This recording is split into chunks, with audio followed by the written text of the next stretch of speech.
जब हम एसओपी की बात करते हैं तो सबसे पहले ये हम फोकस करते हैं कि एफएमएस की एक्सपेक्टेशन क्या है। जिस तरह के शब्दों का आप इस्तेमाल करेंगे, जिस तरह के आपकी वर्ड चॉइसेस होंगी, वो आपकी एसओपी को इफेक्टिव बनाएंगी। सारे क्वेश्चंस पहले आप रफ ड्राफ्ट क्रिएट करिए। जितने रफ ड्राफ्ट आप क्रिएट करेंगे उतना पर्पसफुल और अलाइंड आप एसओपी दे पाएंगे। Hi, my dear students. I hope you guys are doing well. There was a common request coming that, ma'am, please, if you could help us understand how to write the SOP for FMS.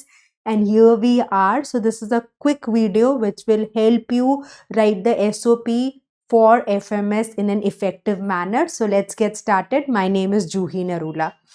तो देखिए, जब हम SOP की बात करते हैं तो सबसे पहले ये हम फोकस करते हैं कि एफएमएस की एक्सपेक्टेशन क्या है, क्योंकि जो एफएमएस का सिलेक्शन प्रोसेस होता है वो होलिस्टिकली आपकी पर्सनालिटी को चेक करता है। तो एक्सटेम्पोर, पीआई, कैट स्कोर के अलावा एसओपी भी एक क्रूशल रोल प्ले करती है।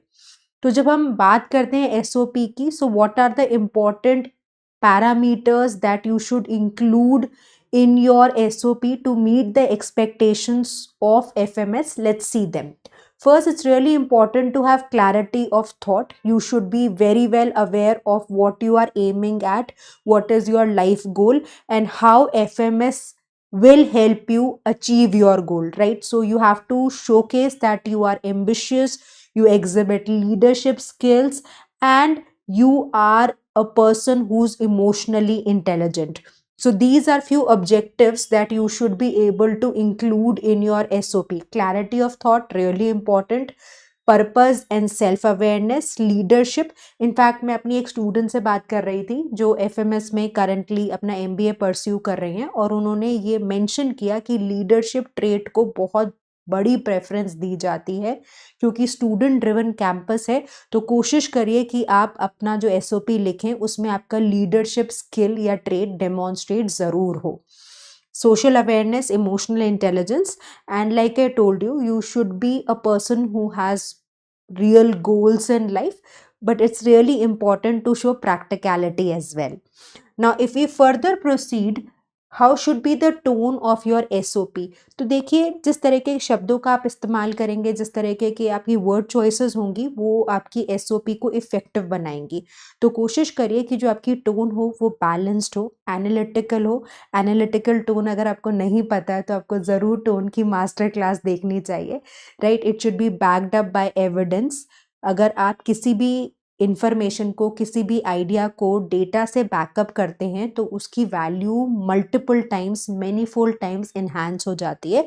तो कोशिश करिए कि आप थॉट प्रोसेस एग्जिबिट कर सके behind your choices. Purpose driven होना इम्पॉर्टेंट है, और जितना हो सके जेनरिक स्टेटमेंट्स को अवॉइड करें।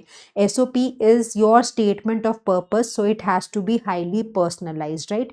ऐसा ना करें कि कोई एसओपी उठाई और उसको थोड़ा सा ट्वीक करके आपने प्रेजेंट कर दिया। This is being wrong, and इसको क्या कहेंगे कि आप जस्टिस नहीं कर पाएंगे अपनी एसओपी के साथ। सो सेल्फ अवेयरनेस एक इम्पॉर्टेंट ट्रेट है।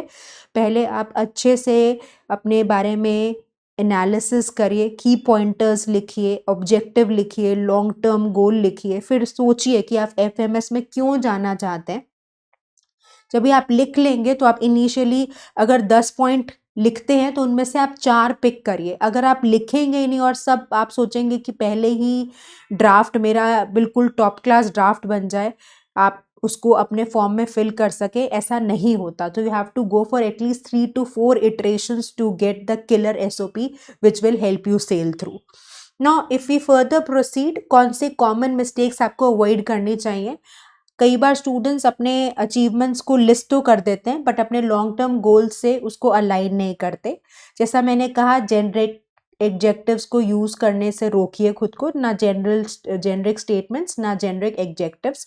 एसओपी और रिज्यूमे तो अलग अलग रिक्वायरमेंट्स होती हैं दोनों की ही, तो दोनों को अगर आप क्लब या एसोसिएट कर लेंगे या मिंगल कर लेंगे तो आप एक अच्छी एसओपी नहीं क्रिएट कर पाएंगे। Resume has a different goal, SOP has a different goal. Please don't try to make your SOP sound like a resume. Then usually students क्या करते हैं, एक क्लियर पिक्चर नहीं प्रेजेंट कर पाते और एक ऐसा आंसर लिखते हैं जो कन्विंसिंग नहीं होता और ऐसा साउंड करता है कि आपने पैनल को इन्फ्लुएंस करने के लिए एक ल्यूक्रेटिव सी एसओपी क्राफ्ट कर दी। तो ये आपको बचना है इस तरह की मिस्टेक से।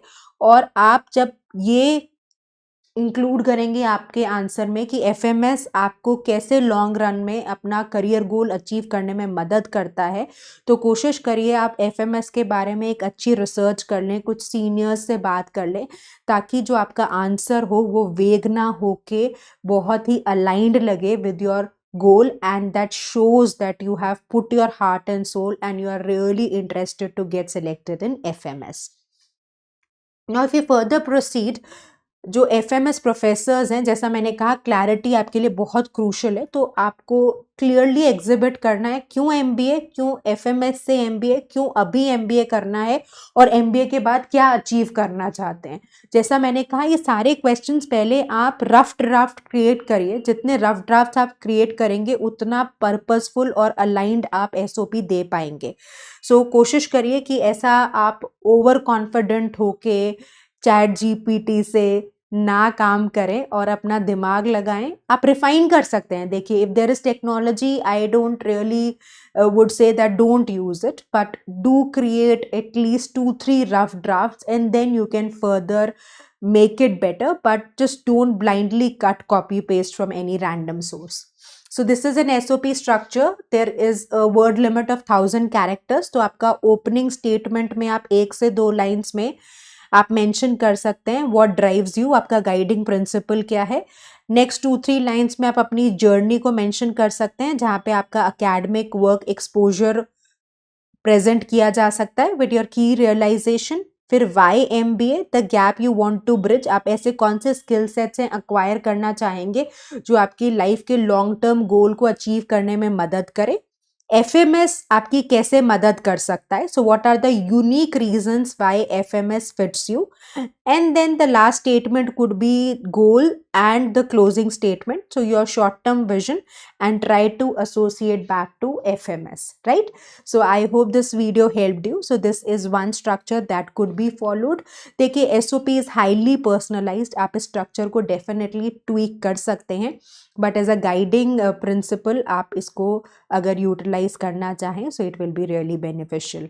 I hope you like this video. Keep working hard, stay consistent. Vijay Bhav.